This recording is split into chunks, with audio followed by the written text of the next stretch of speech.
Cormont-les-Bains, le réseau que nous vous proposons de construire dans ce hors-série, est monté sur une structure en bois très légère. Elle se compose de deux porteurs en L, reliés par des entretoises. La structure simple est composée de bandes de contreplaqué ou de pin. Le bois est simplement découpé à la scie égoïne. Cet outil permet d'effectuer des coupes rectilignes, à la condition que le bois soit fixé sur l'établi avec des serre-joints. Les arêtes sont ensuite poncées avec un papier de verre monté sur une cale à poncer. Cela élimine toutes les traces d'écharde.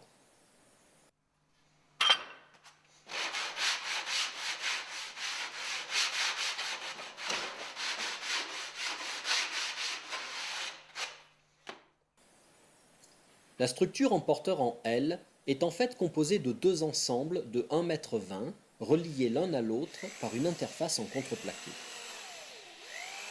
Les deux demi-interfaces sont visées l'une sur l'autre, puis percées à 8 mm. Les trous de perçage sont légèrement poncés. Les boulons de liaison sont ensuite mis en place. Il y en a 3 sur l'ensemble des deux interfaces. Avec cette méthode, on ne craint aucun décalage et si besoin, la structure du réseau pourra être démontée.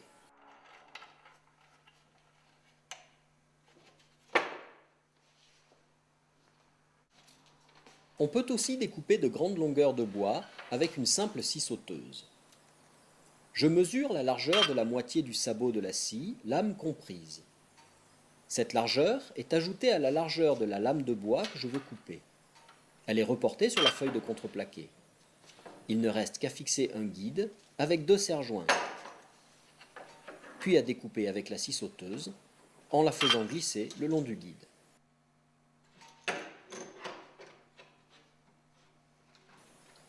Pour découper le contreplaqué, il convient de régler le dispositif d'avance pendulaire de la lame de la scie sauteuse au minimum.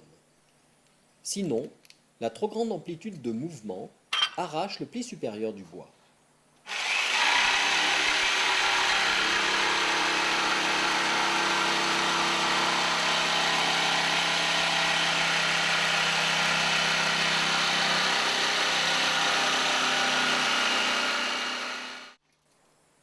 Les L porteurs sont constitués de deux pièces de bois. Sur le grand côté, je marque l'emplacement des vis.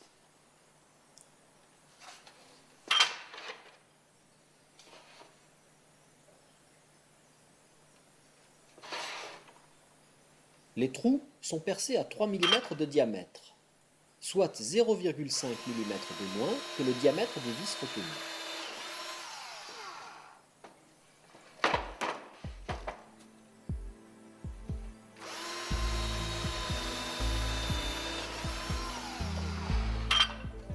Les emplacements des têtes de vis sont fraisés, ici avec un foret métal de 10 mm de diamètre.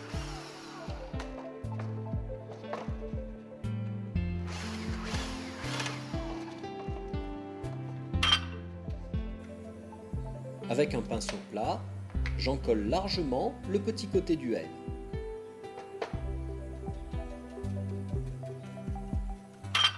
Une fois qu'il est mis en place, je le contrains avec des serre-joints.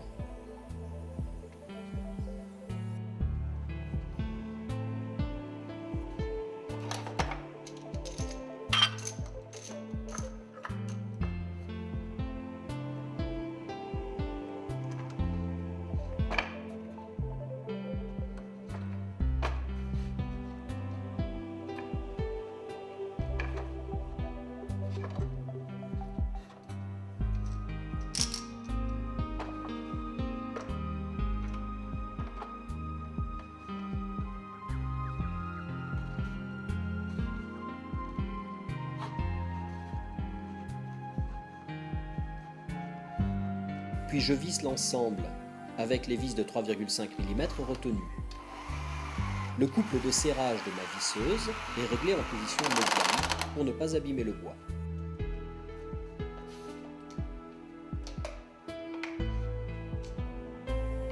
Les interfaces sont fixées en bout des porteurs en L par collage et vissage.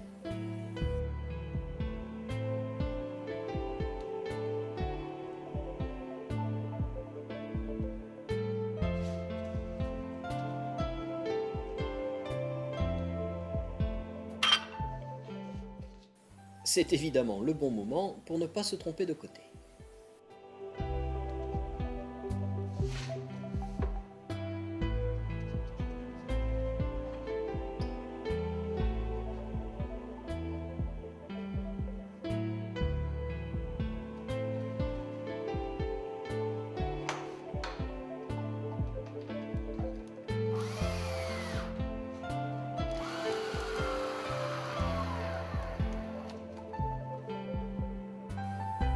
Les entretoises, en contreplaqué de 10 mm, sont collées entre les ailes.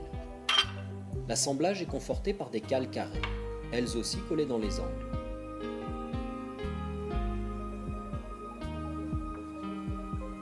Cet assemblage par collage est amplement suffisant pour une utilisation normale, mais on pourra toujours le renforcer avec quelques vis.